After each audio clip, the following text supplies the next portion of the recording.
Bankrupt rancher donates her last horse to autistic child, not knowing his father was a... Margaret Johnson looked at the papers on her desk with tear-filled eyes.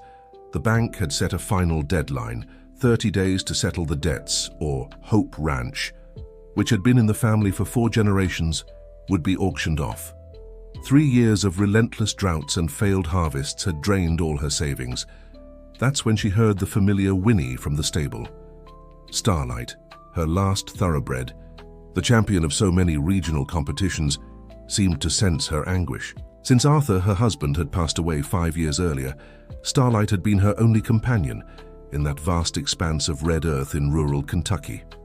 "Don't worry, my friend," Margaret murmured, stroking the reddish-brown coat and light mane of the animal. "I'll find a way to keep us together." But the words sounded hollow even to her. That morning, Robert Wilson, a neighboring rancher and longtime admirer, had made yet another offer for Starlight, enough to keep the ranch running for a few more months. "Margaret, be reasonable," he insisted. "A horse like that is worth a small fortune, and you need the money more than you need him." "I don't want your disguised charity, Robert. I've already said no."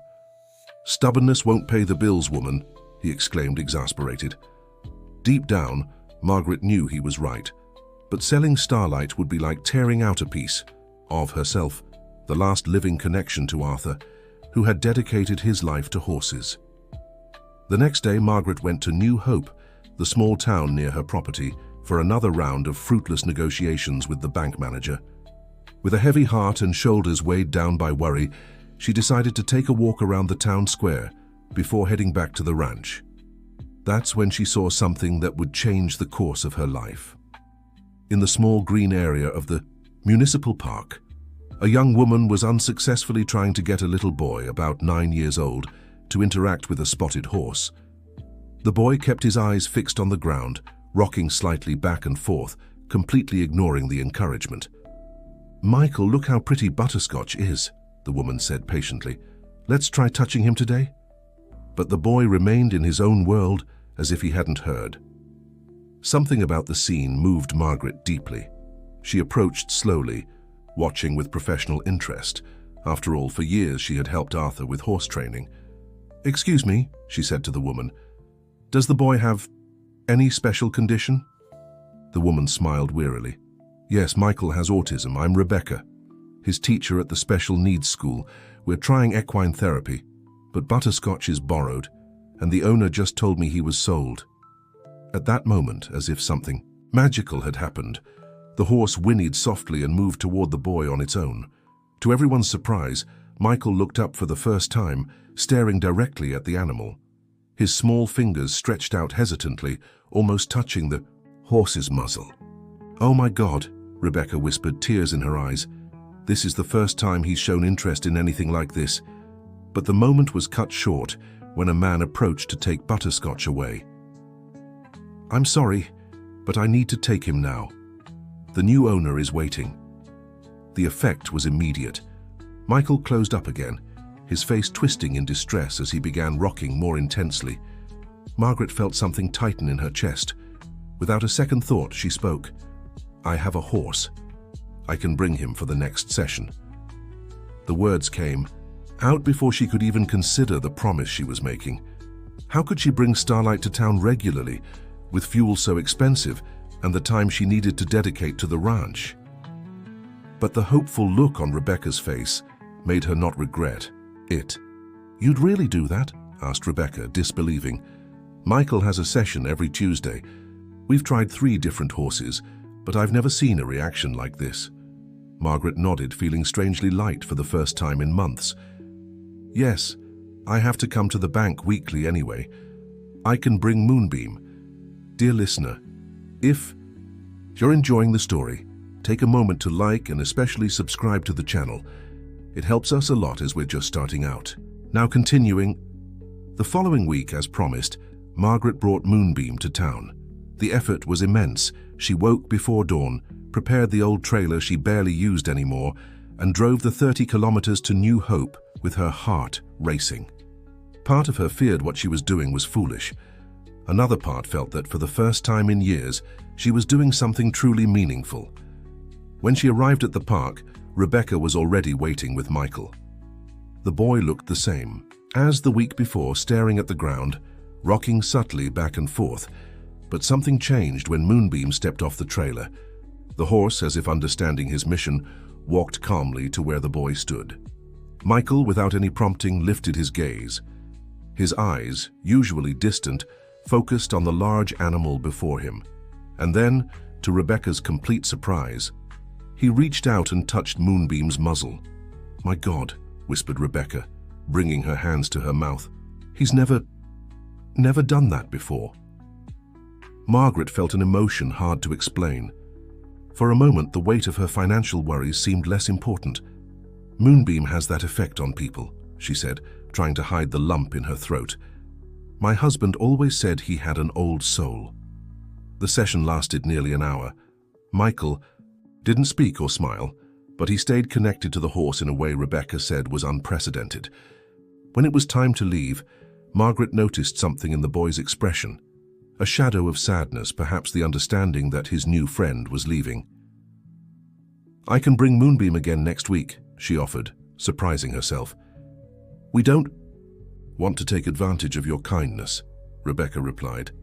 "I know it can't be easy bringing an animal that size all the way here. I have to come to the bank anyway," Margaret lied. The truth was, her negotiations with the bank were practically over. The foreclosure was only a matter of time. In the weeks that followed, a routine was established. Every Tuesday, Margaret brought Moonbeam for Michael's session. Each time, the boy seemed to open up a little more. By the fourth week, he even rested his head against the horse's neck in a gesture of closeness that made Rebecca cry silently. "I don't know how to thank you," she said as they watched Michael. "You're changing his life." "Moonbeam's the one doing all the work," Margaret replied humbly.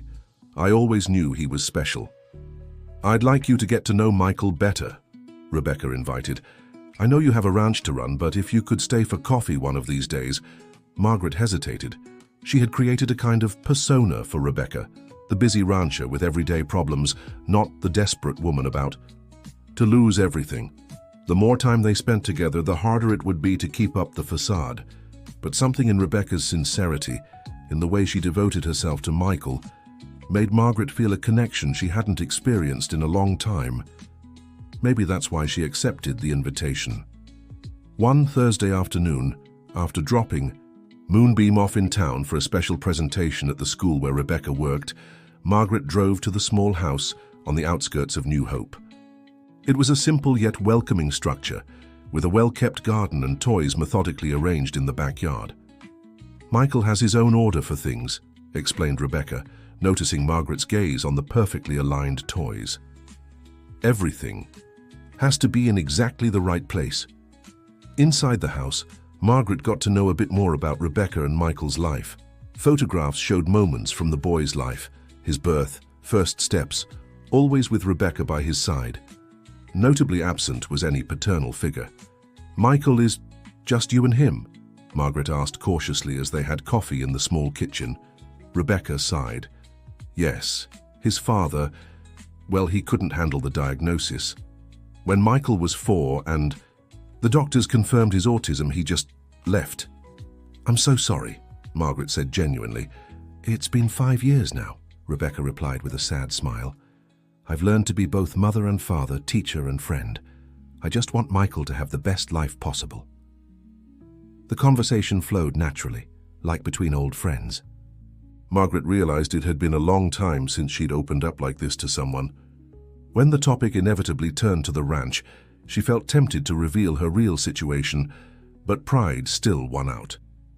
It was getting dark when Margaret decided it was time to leave. The once clear sky had turned into a threatening grey blanket. "Looks like a storm's coming," Rebecca observed worriedly. "Are you sure you want to drive back to the ranch now? The radio warned about heavy rain alerts." "I've faced worse," Margaret assured her. "I need to get back to take care of the animals." What she didn't say was that the animals now consisted only of Butterscotch and a few chickens.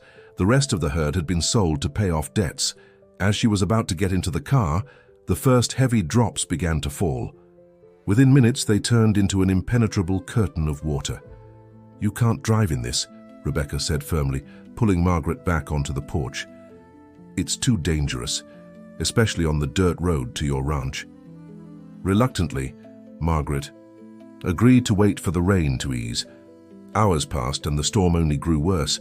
Thunder rattled the windows and the wind howled frighteningly. "I think you'll have to stay the night," Rebecca decided.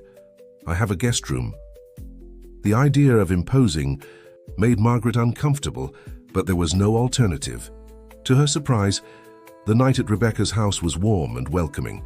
Michael, who usually went to bed early and followed a strict routine, appeared in the middle of the night, frightened by the thunder. Instinctively, Margaret began telling stories about brave horses that weren't afraid of storms. To Rebecca's astonishment, the boy sat beside Margaret, listening intently. The next morning, the rain had stopped, but left a trail of destruction. The local news reported blocked roads and affected rural properties. "I need to go back and check on things," Margaret said anxiously. "We'll come with you," Rebecca offered. "Michael doesn't have school today and you might need help." Margaret wanted to refuse, but the truth was she was worried about what she'd find, and secretly, the company was welcome. The road to Hope Ranch was in rough shape, completely. Flooded stretches forced detours, turning what was normally a half-hour drive into nearly 2 hours. When they finally arrived, Margaret's heart sank. Part of the barn roof had collapsed. Puddles of water covered the yard, and the wind had knocked down some fences. Butterscotch, thankfully, was safe in his stall, but the rest of the property clearly showed the signs of the daily struggle Margaret faced to keep everything running. "Oh my goodness," Rebecca whispered, realizing the true extent of the situation. It wasn't just a ranch with temporary problems, it was a property on the brink of collapse. Margaret felt her face burn with shame. Her desperate situation, which she had worked so hard to hide, was now completely exposed. "It's not always like this," she tried to explain, her pride wounded. "We've had some setbacks, but—" Her voice failed. Suddenly, the weight of the last few years, the sleepless nights worrying over debts, the lonely struggle to save her family's legacy, came crashing down on her shoulders. Before she knew it, tears streamed down her face, weathered by time and sun. Rebecca said nothing. She simply stepped closer and wrapped her arms around Margaret, offering the kind of comfort only someone who had faced great hardships could provide. "We'll figure it out," she finally said. "We're stronger than we think." Michael, who had been quiet until then, approached, and in a rare gesture reached out to touch Margaret's arm as if he too wanted to offer solace. The afternoon was spent on emergency repairs, covering the hole in the roof with tarps, reinforcing fences, salvaging what they could. Rebecca proved surprisingly skilled at manual work. "I learned to do a little of everything," she explained, as she nailed boards. "When you're a single mother to a child with special needs, you can't afford to wait for help." That night, exhausted, they sat around the simple kitchen table in the main house. Margaret finally opened up completely about her situation. "The bank is foreclosing on the mortgage in 3 weeks. I've tried everything I could. I've been hiding it even from myself, I think, pretending a miracle would happen." "What about Starlight?" Rebecca asked, concerned. "He's all I have left," Margaret replied, her voice breaking. "My last connection to Arthur, but I don't know if I can keep him. Feeding him costs money I don't have, and if I lose the ranch—" Rebecca squeezed her new friend's hand. "Let's think of something together. I'm not in a financial position to help much, but there are people in town who might care about this. Maybe we can organize a community effort." The idea of relying on charity made Margaret shudder, but the alternative was losing everything, including Starlight. "I'll think about it," she replied evasively. The next day brought a surprise. A luxury car made its way down the muddy road to the ranch house. Out stepped a tall man, around 40, dressed in clothes that, though casual, hinted at high cost. "Good morning," he greeted with a polite smile. "I'm looking for Margaret Johnson." "That's me," she replied warily. After years of visits from debt collectors and bank representatives, she had learned to be cautious. "Pleasure, Richard Miller," he introduced himself, extending his hand. "I'm a veterinarian specializing in equine therapy. I heard you have an excellent thoroughbred, and I came to see if you might be interested in selling him." Margaret's heart raced. How did this stranger know about Starlight? "He's not for sale," she replied curtly. The man didn't seem surprised. "I understand your attachment, but perhaps you'll reconsider when you hear the purpose. I'm setting up a therapeutic center specializing in treatment for children with special needs. Horses like yours are rare and extremely valuable for this work." Something in Richard's gaze intrigued Margaret. There was an intensity and almost anxiety in his eyes. "You came all this way just to see my horse?" "Actually, I recently returned to the United States after years working abroad. I'm selecting the best animals for the center, and Starlight's name came up in my research. They say he has a unique temperament." The mention of the horse's name made Margaret even more suspicious. "How do you know his name?" Richard smiled, looking slightly embarrassed. "The horse world is small, Mrs. Johnson, especially when we talk about competition animals. Your husband was well known in equestrian circles, and Starlight was his star." The mention of Arthur brought a tightness to Margaret's heart. There was something familiar about that man's face she couldn't quite place. "How much are we talking about?" she asked, hating herself for even considering the idea, but knowing she couldn't afford to refuse without at least hearing him out. The figure Richard mentioned made Margaret hold her breath. It was more than enough to settle her most urgent debts and buy her time to reorganize her life. "I need to think," she said, wrestling with conflicting emotions. "It's not an easy decision." "I completely understand," Richard replied. "Can I come back tomorrow for your answer? Time is an important factor for me." After Richard left, Margaret spent hours in the stable with Starlight, talking to the animal as if he could advise her on what to do. She stayed up all night, weighing every option. The next morning, when Richard returned, Margaret had made her decision. With a heavy heart, she accepted the offer. "On one condition," she added, her voice steady despite the pain. "I want to know exactly where he's going, and I want to visit him regularly." Richard seemed relieved. "Of course, no problem. Actually, the center will be right here in New Hope. I'm finalizing the purchase of a property on the outskirts of town." The thought of keeping Starlight nearby brought some comfort. As they settled the details, Rebecca unexpectedly arrived at the ranch. "Sorry for dropping by unannounced. I just wanted to see how—" She stopped when she saw Richard, her face turning pale as if she'd seen a ghost. "Richard, what are you doing here?" The man turned, equally surprised. "Rebecca, you live around here?" Margaret looked back and forth between them, confused. "Do you two know each other?" The silence that followed was heavy, filled with unspoken meaning. "Yes," Rebecca finally answered, her voice icy. "Richard is Michael's father." It felt like Margaret's world had collapsed. The man who had abandoned Michael and Rebecca, the absent father who'd left his family when the boy needed him most, was the same person now trying to buy her precious Starlight. Dear listener, if you're enjoying the story, don't forget to like and especially subscribe to the channel. It helps us a lot as we're just starting out. Now continuing. "I won't sell my horse to you," Margaret declared immediately, her face hardening. "Get off my property." Richard didn't move. "Margaret, please, this has nothing to do with our agreement." "It has everything to do with it," she exclaimed, furious. "How could you abandon your own son and now pretend to care about special needs children? Is this some kind of sick joke?" Rebecca stood frozen, her face a mask of conflicting emotions. "What are you doing here, Richard?" she finally asked. "And how do you know Margaret?" Richard ran a hand through his hair, clearly nervous. "I came to buy her horse for the equine therapy center I'm setting up. I had no idea you lived here, Rebecca. I thought you were still in Chicago. We moved 3 years ago," she said flatly. "We needed a fresh start." "Can someone please explain what's going on?" Margaret interrupted, looking between them. It was Rebecca who spoke. "Richard is a veterinarian. When Michael was diagnosed, he couldn't handle it. A month later, he asked for a divorce and left the country. We hadn't heard from him in 5 years. Margaret narrowed her eyes at Richard. "And now you suddenly reappear, interested in starting a center for special needs children? How convenient." "It's not a coincidence," Richard admitted, his face weary. "When I left, I was completely lost, unable to cope with Michael's diagnosis. It was the most cowardly thing I've ever done in my life." He took a deep breath before continuing.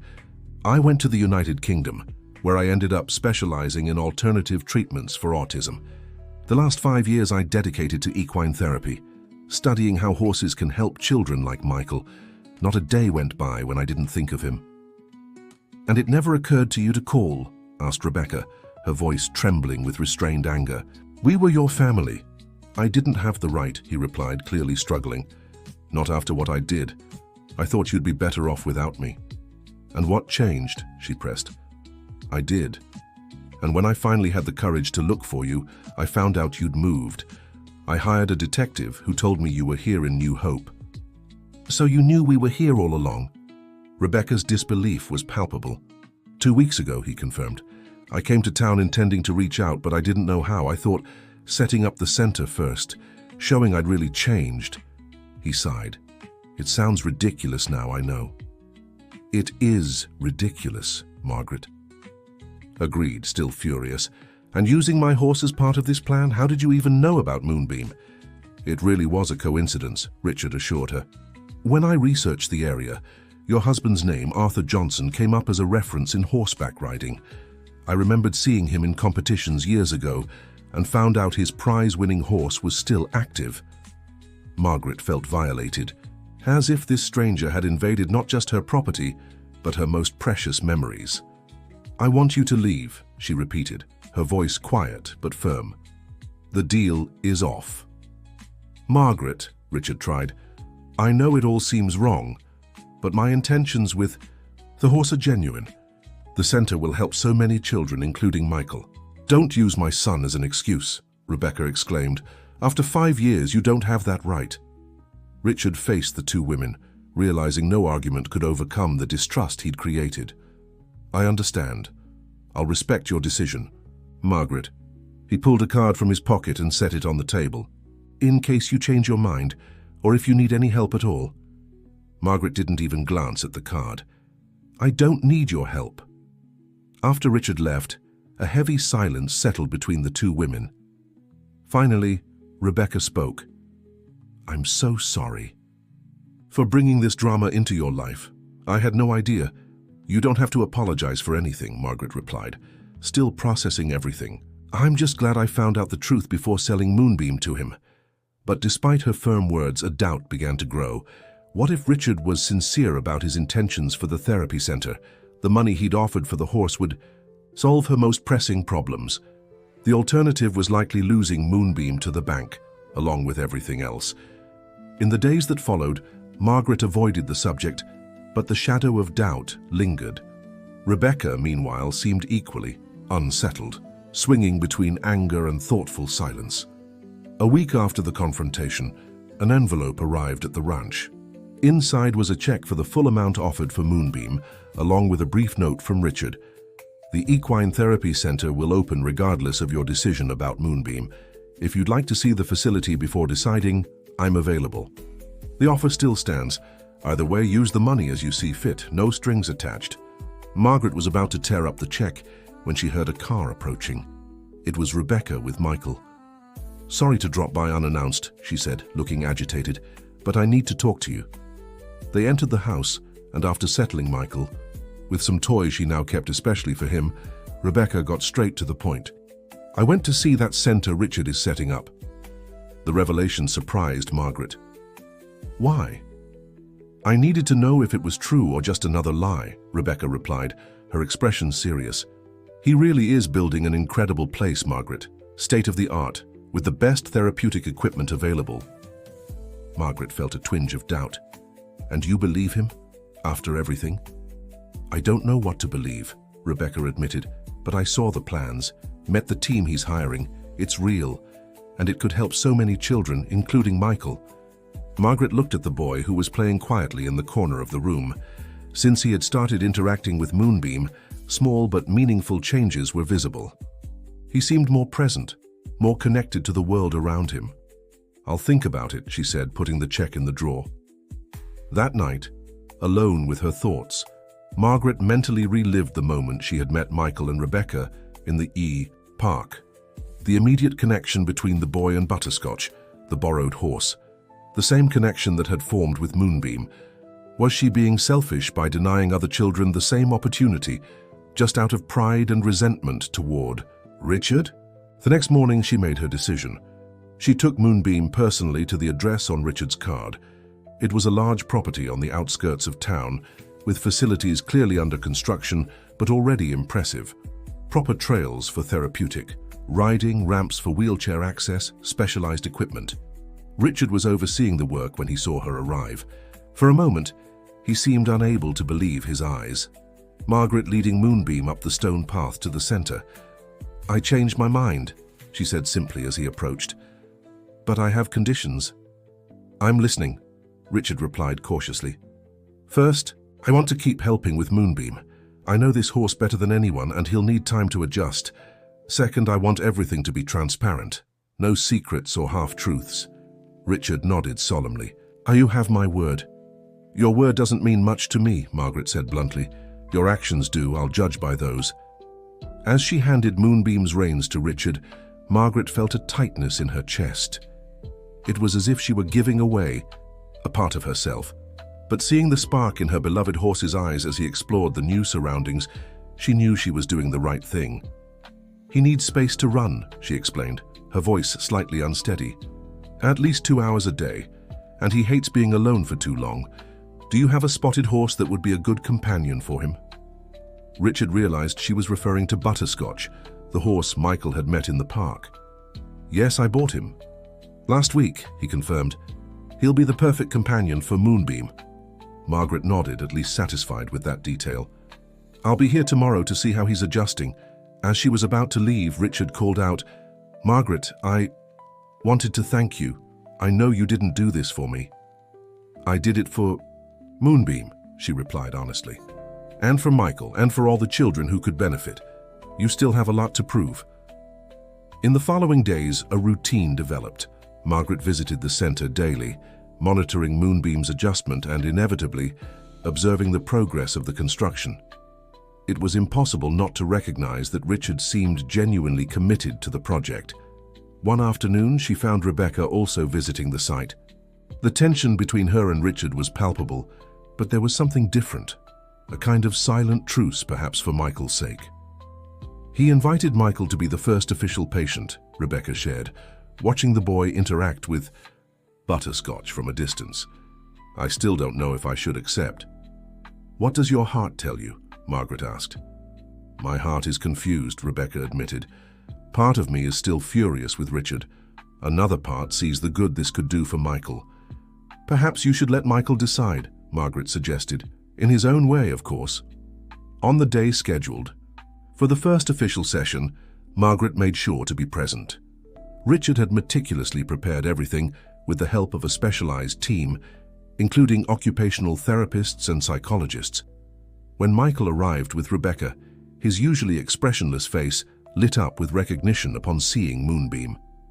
Without any prompting, he walked straight to the horse, reaching out to touch him. "We'll take it very slow," Richard explained, keeping a respectful distance. "Today is just about getting familiar. No pressure." Margaret watched, impressed by the natural way Richard led the session. There was clear technical knowledge, but also a sensitivity that surprised her. He respected Michael's pace, offered support without being intrusive, and celebrated every small step forward. By the end, when the boy finally rode Moonbeam for a few minutes, everyone was moved. "That was incredible," Rebecca remarked as they watched Michael being gently guided by the occupational therapist. "I've never seen him so at ease outside the house. He has a natural gift with horses," Richard observed, keeping a cautious distance from Rebecca. "Just like you always did, Margaret." The comment caught Margaret off guard. "What do you mean?" "Arthur always spoke of your special connection with animals," he explained. "In equestrian circles, he was known not just as an excellent trainer, but as someone who had an equally talented partner." The mention of her late husband brought tears to Margaret's eyes. "You knew Arthur personally?" Richard nodded. "We met at several competitions. He was highly respected. In fact, it was seeing his work with difficult horses that first sparked my interest in their therapeutic potential." The revelation added a new layer to the story. Richard wasn't just Rebecca's absent ex-husband. He was someone whose path had been shaped by Arthur, without Margaret ever knowing. In the weeks that followed, a routine developed. Michael had sessions 3 times a week, and Margaret was always there, first to supervise Moonbeam, but gradually becoming more involved in the therapeutic work. One day, as she helped Richard prepare Moonbeam for a session, he asked an unexpected question. "Have you ever thought about working here, Margaret? Officially, I mean." She looked at him, surprised. "Working for you?" "With me, not for me," he corrected. "Your experience with horses is invaluable. And you have a special way with children, even if you don't realize it." The idea had never crossed Margaret's mind. After decades running the ranch, she couldn't picture herself doing anything else. "I have a ranch to take care of," she replied automatically. Richard's expression was kind but direct. "A ranch you're about to lose in 2 weeks, from what I understand." The words hit Margaret like a punch. It was true. Despite the money from selling Moonbeam, which she'd used to buy time with the bank, the foreclosure was imminent. "I don't need your charity," she said, pride stung. "It's not charity, it's recognizing value," he insisted. "You know, the horses, you know the work, and the children respond to you. It would be a waste not to have you on the team." Margaret promised to think about it, but deep down, she already knew she'd refuse. Accepting a job from Richard would mean admitting defeat, accepting that she had lost everything she had built over a lifetime. It was during a particularly challenging afternoon that everything changed.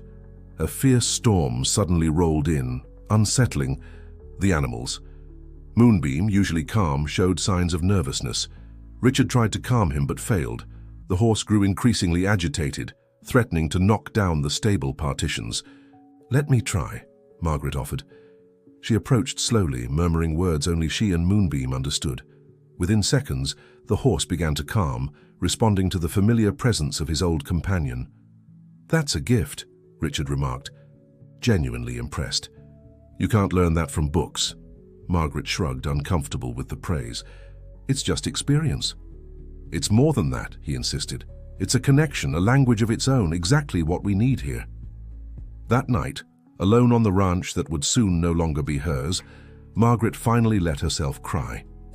She wept for Arthur, for Moonbeam, for the land her family had cultivated for generations, now slipping through her fingers like sand. The next morning, when she arrived at the center to visit Moonbeam, she found Richard in a tense conversation with a man in a suit. It seemed like a business dispute, and Richard didn't look happy. "Any trouble?" she asked once the man had left. Richard sighed heavily.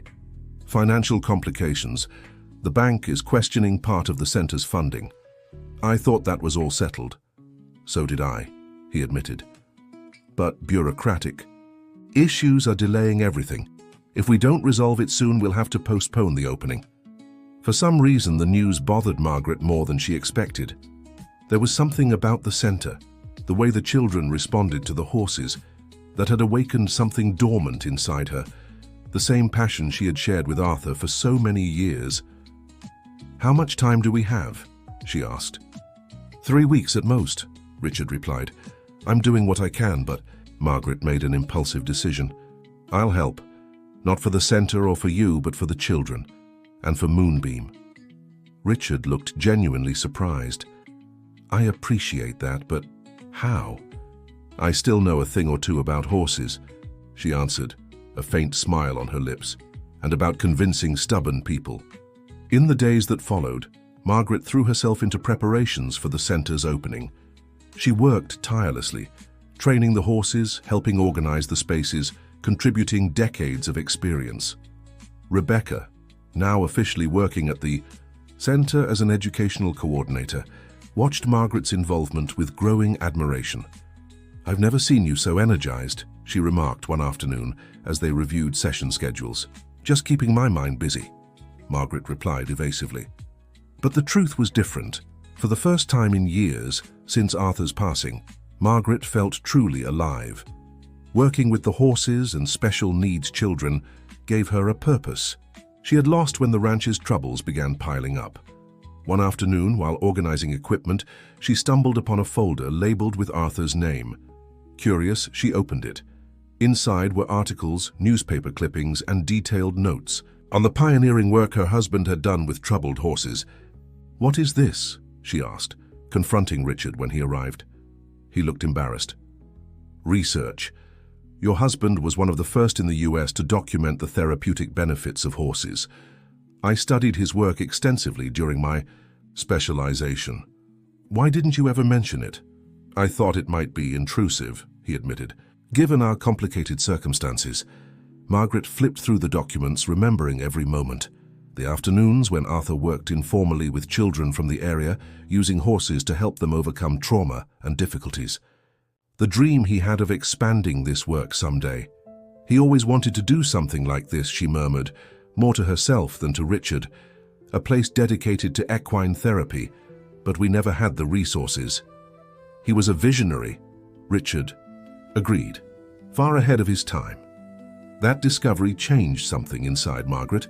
The center she had once seen as Richard's project now felt like a continuation of Arthur's dream, a way for his legacy to live on.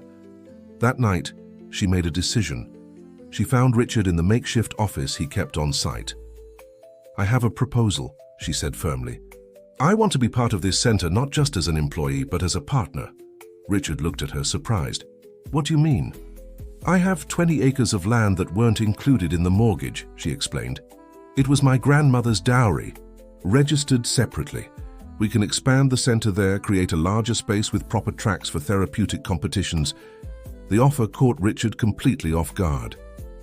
"Margaret, this is extraordinary. But are you sure? It's your only remaining property." "I'm sure," she affirmed. "On one condition, the center will bear Arthur's name, the Arthur Johnson Equine Therapy Center." Richard smiled, extending his hand. "Deal. It'll be an honor." When Rebecca learned of the partnership, her reaction was mixed. "Are you sure about this, Margaret?" she asked, concerned. "Richard has good intentions now, but—" Margaret gently interrupted her. "I'm not doing this for Richard. I'm doing it for Arthur. For Starlight, for Michael, and for all the children who could benefit. And a little for myself, too." In the week leading up to the opening, a surprise awaited Margaret. Richard called her to the main stable where Starlight was housed. "I have something for you," he said mysteriously. When she entered, Margaret saw not only Starlight but another horse, a beautiful chestnut, very much like his companion. "This is Moonbeam, Starlight's son," Richard introduced. "I managed to track him down at a ranch in Tennessee. The owner agreed to sell him when he learned where he'd be going." Margaret approached slowly in disbelief. Moonbeam had been born at Hope Ranch but was sold as a colt when financial troubles began. He had the same white mark on his muzzle as Starlight, the same noble stance. How did you find him?" she asked, her voice thick with emotion. "It wasn't easy," Richard admitted, "but I thought you deserved to have a piece of your history back." For the first time since she'd known him, Margaret looked at Richard with something beyond distrust or resentment. There was genuine gratitude in her eyes. "Thank you," she murmured simply. The day of the Arthur Johnson Equine Therapy Center's opening dawned sunny. The small ceremony was attended by local officials, families of special needs children, and regional press. Margaret, dressed in her best clothes, felt strangely nervous. The most emotional moment came when Michael, gently guided by Rebecca, approached the ribbon-cutting scissors. With careful hands, he cut the ribbon as everyone applauded. Then something unexpected happened. Michael turned to Starlight, who was watching closely, and clearly said, "Starlight," the first word anyone had ever heard him speak. Rebecca covered her mouth, tears streaming freely. Richard, beside her, looked equally moved. Margaret, feeling she was witnessing a small miracle, didn't try to hold back her tears. In the months that followed, the Arthur Johnson Equine Therapy Center flourished beyond expectations. Children from all over the region came for sessions, and the results were often astonishing. Michael, in particular, was making steady progress, now speaking a few words and showing much greater connection with the world around him. Margaret watched with quiet emotion as each small daily victory unfolded. One morning, she saw Michael feeding Starlight carrots, murmuring words that, though still hard for most people to understand, made the horse tilt its head attentively, as if comprehending every syllable. "It's amazing how he connects with Starlight, Rebecca remarked, approaching quietly. Yesterday he drew the horse at school, the first time he's ever drawn something recognizable. Margaret smiled, feeling that familiar mix of joy and longing that now accompanied her. Constantly. Arthur always said horses see the soul, not appearances or limitations. I think he was right. The progress wasn't limited to Michael. Jennifer, a 7-year-old girl with cerebral palsy, had significantly strengthened her muscles after 3 months of regular therapy. Peter, a teenager with Down syndrome who struggled with motor coordination, could now ride on his own for increasingly longer periods. Every success story seemed to validate Margaret's decision to let go of her last tie to the past. Margaret's transition from rancher to equine therapist surprised everyone, even herself. What had started as occasional supervision of the horses had turned into a full-time dedication. She discovered that decades of observing equine behavior had given her an intuition rarely found in professionals trained only academically. "This mare isn't ready for Patricia," she once explained to Richard, referring to a new addition to their stable and a patient with unpredictable, jerky movements. "She still startles easily. She needs 2 more weeks to adjust before starting therapy." Richard, who had initially wanted to argue based on conventional protocols, quickly learned to trust Margaret's instincts. Her intuitive knowledge of equine behavior perfectly complemented Richard's technical approach. "How did you know to switch butterscotch for Moonbeam during George's session?" he asked after a particularly successful day. There was no visible sign of discomfort. Margaret shrugged, unable to explain in technical terms. "It's something in their eyes, a tension in their posture. Little details you notice after spending decades watching these animals every day. Arthur taught me to pay attention to every breath, every flick of the ear." As the center's reputation grew, new challenges arose. One morning, Richard called an urgent meeting with Margaret and Rebecca.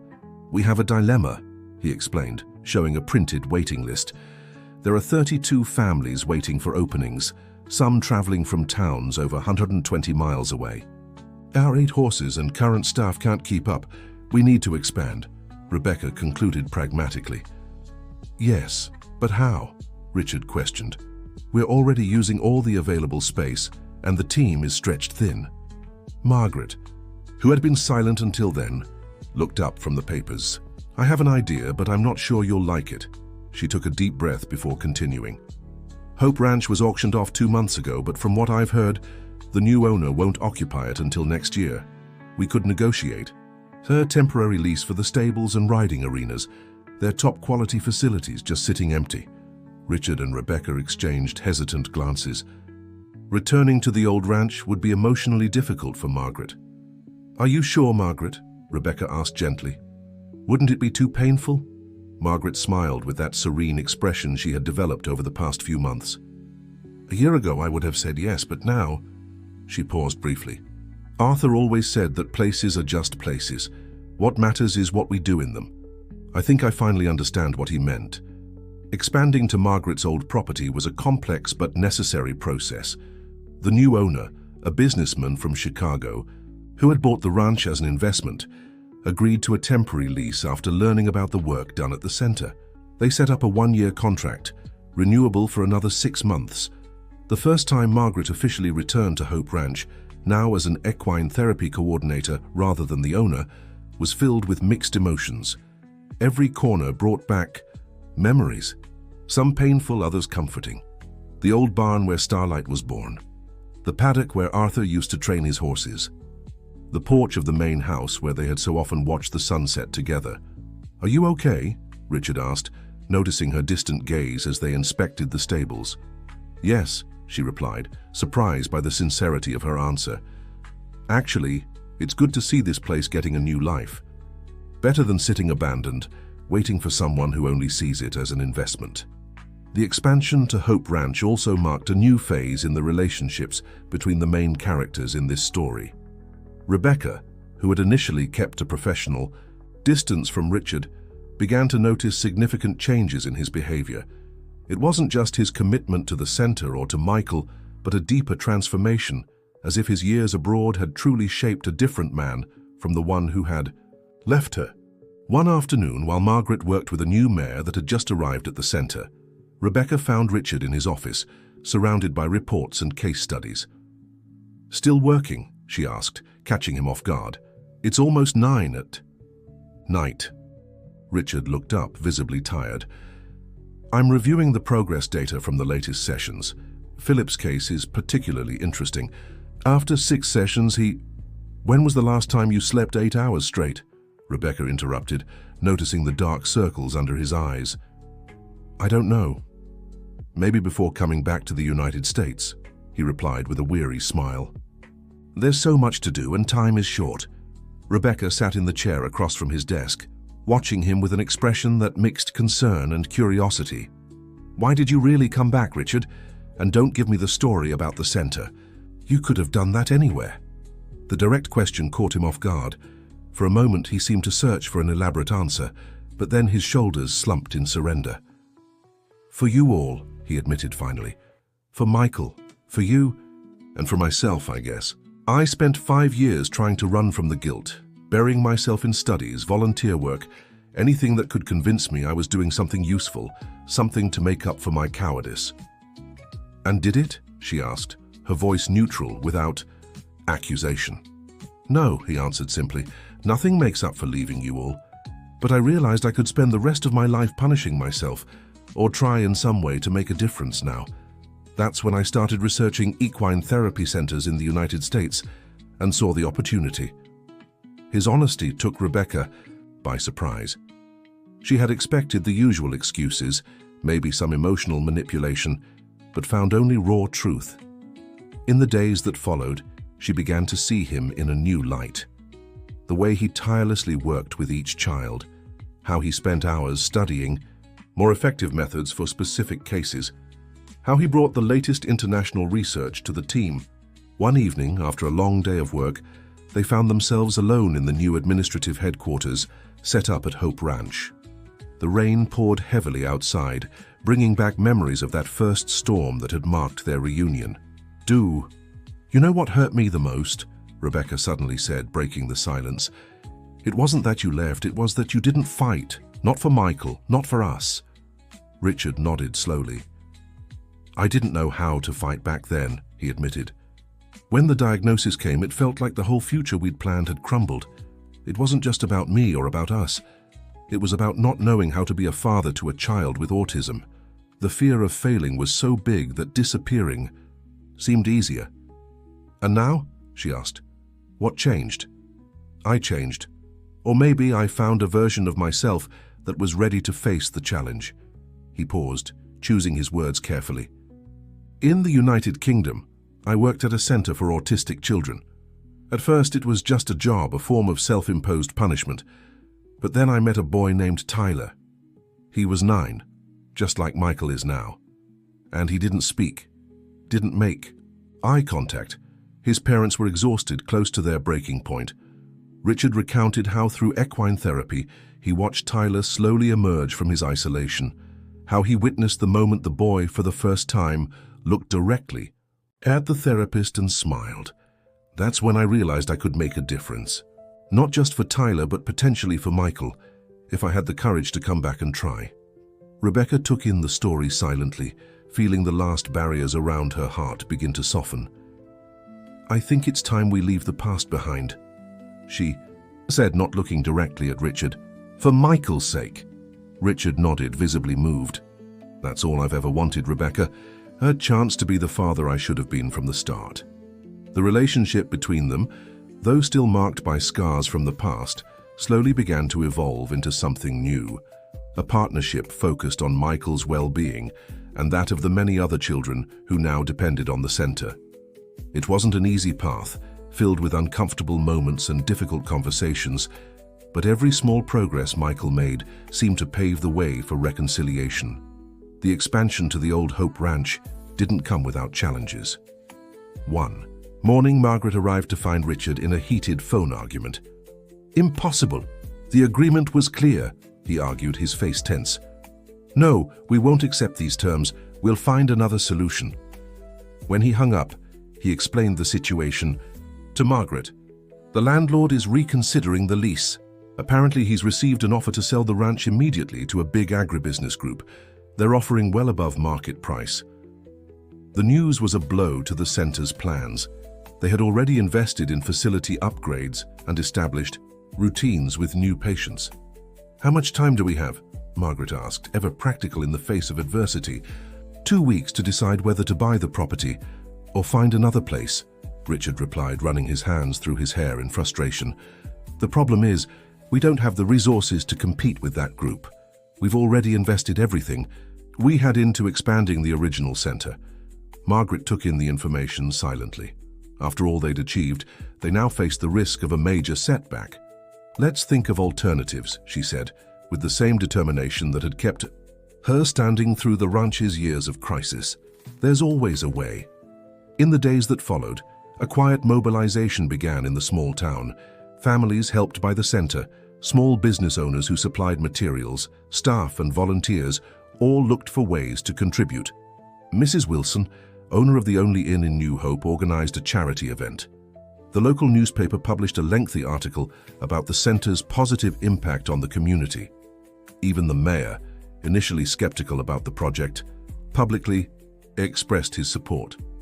During an emergency team meeting, an unexpected solution emerged. Rebecca, who had remained unusually quiet during the discussions, finally spoke up. "I have an inheritance," she revealed, to everyone's surprise. "A Nike apartment in Chicago that my grandmother left me. I never wanted to sell it because it represented security for Michael's future, but..." She paused, glancing at her son playing quietly in the corner of the room. "I think his future is here, in this center, with these people, with these horses." Rebecca's proposal moved everyone, but Richard was the first to object. "We can't accept this, it's your financial security." "I'm not donating it," she clarified with a faint smile. "I'm investing, as a partner." The discussion evolved into a concrete plan. The proceeds from the apartment sale, combined with a bank loan secured by the equipment and the small property where the original center operated, would allow them to make an offer for the ranch.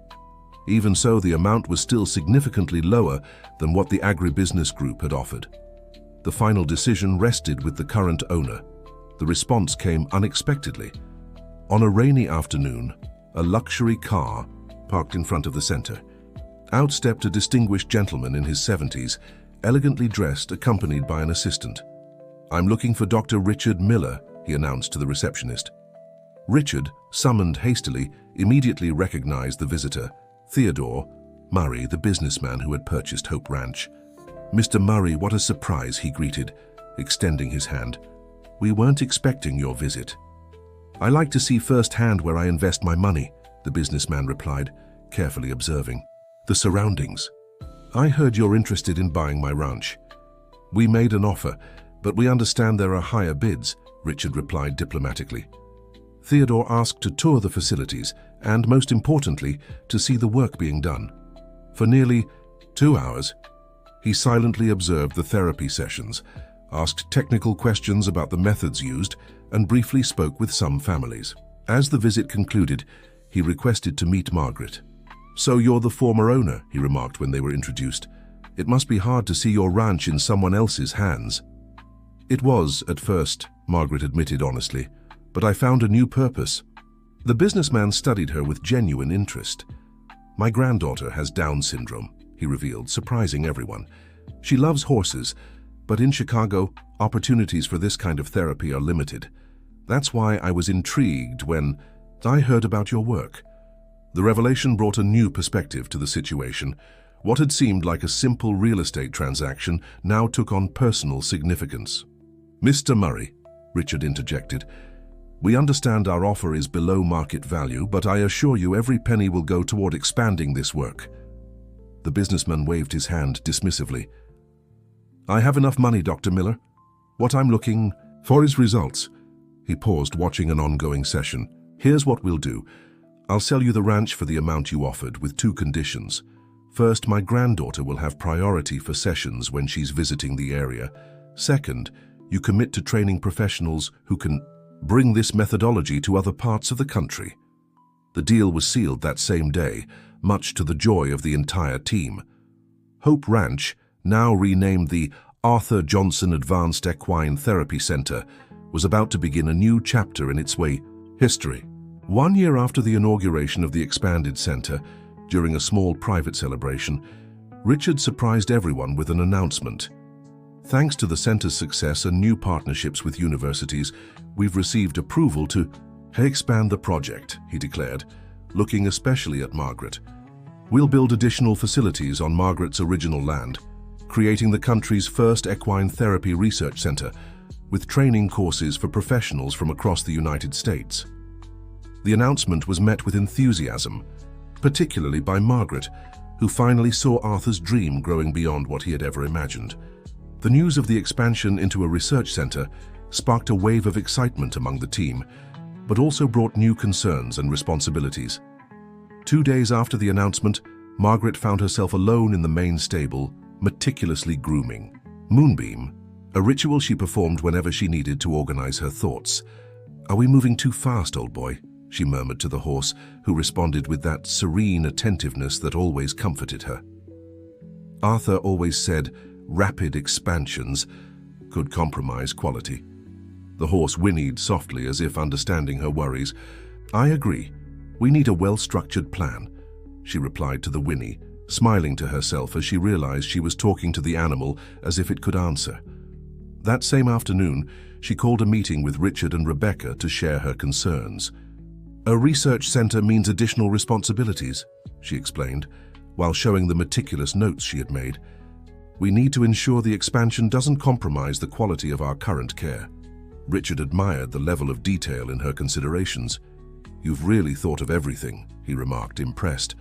"Even the ideal rotation of horses to prevent overworking them." "I managed a ranch for nearly 30 years, she replied with a shrug. "I learned to plan for every possible contingency." Margaret's careful planning became the foundation for the expansion. In the following months, as the first foundations of the research center were laid, the daily operations remained stable, with gradual improvements based on accumulated experience. One of the most successful innovations came from a casual observation by Margaret. During a session, she noticed that Michael seemed especially engaged when Moonbeam performed specific rhythmic movements. "The gait pattern is triggering an almost musical response in him," she explained to Richard, who immediately saw the therapeutic potential. Together, they developed a protocol combining equine therapy with elements of music therapy, achieving remarkable results with children who, like Michael, responded intensely to specific sensory stimuli. "You should publish this," suggested Dr. Matthews, a neurologist overseeing some of the patients after witnessing the results. "It's a genuinely innovative approach." Richard and Margaret exchanged hesitant glances. Academic publishing was far outside her comfort zone. "I'm not sure I have the credentials," Margaret argued. "I never attended university." "But you have 40 years of hands-on experience with horses," Richard countered. "That's worth more than any degree." With encouragement from Richard and Rebecca, Margaret agreed to co-author a scientific paper, meticulously documenting her observations and the results achieved. To her surprise, the work was accepted by a respected international journal, drawing attention to the center. The Johnson approach to sensory integration through equine therapy. Richard read the title of the published article aloud, unable to hide his pride. Arthur would be overjoyed. Margaret accepted the printed copy with trembling hands. Seeing her family's name immortalized, not in property or material possessions, but in a methodology that would benefit countless children, brought her a satisfaction she had never known before. The academic success brought a steady stream of visitors to the center. Healthcare professionals, researchers, and families of potential patients arrived daily, many from other states and even neighboring countries. Mrs. Wilson's small inn now operated on advance reservations, and new establishments began popping up in New Hope to meet the growing demand. One morning, as she supervised the arrival of 2 new horses at the center, Margaret was approached by an elderly woman with vaguely familiar features. "Mrs. Margaret Johnson?" the visitor asked. "I don't know if you remember me. I'm Catherine Miller, Arthur's mother." Margaret froze, momentarily speechless. Arthur's mother had cut ties with her son when he abandoned his engineering career to dedicate himself to raising horses.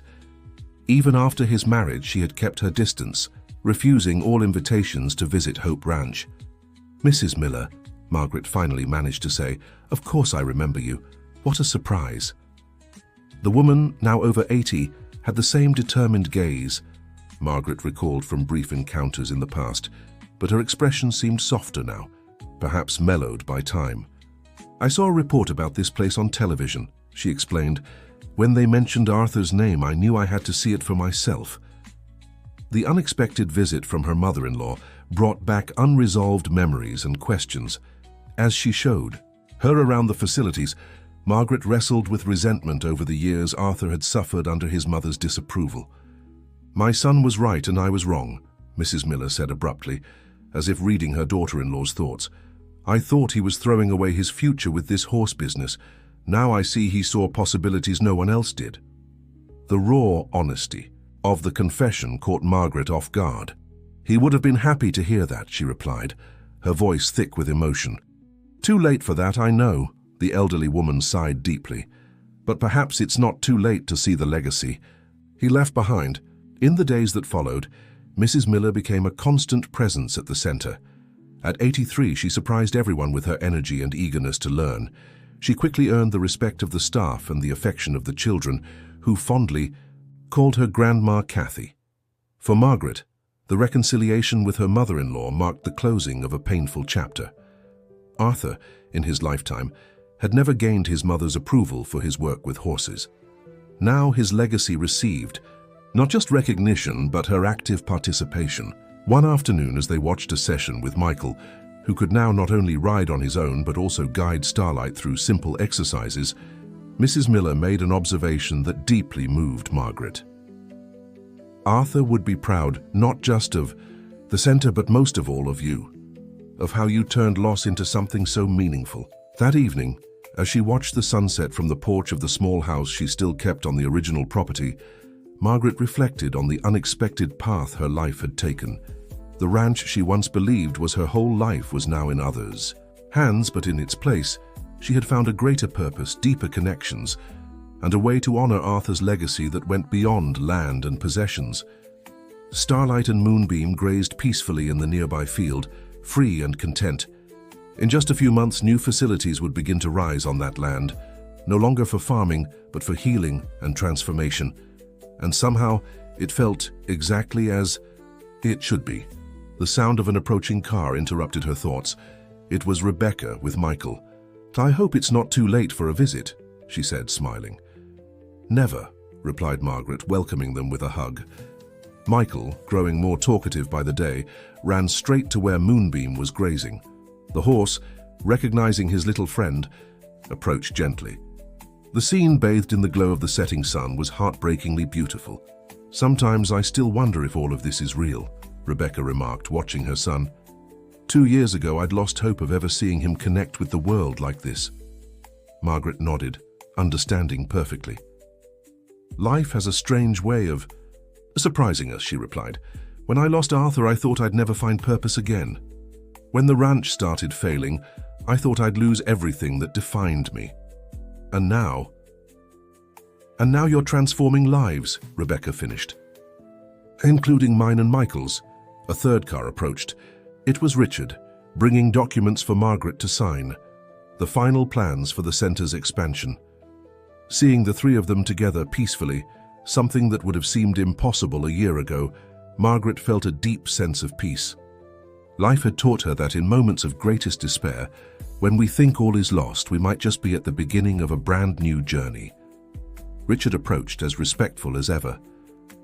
"Sorry to interrupt, but I thought you'd want to see this," he said, handing Margaret an envelope. Inside was a letter confirming that the Arthur Johnson Equine Therapy Center had been recognized by the Department of Health as a national leader in alternative treatments for children with autism.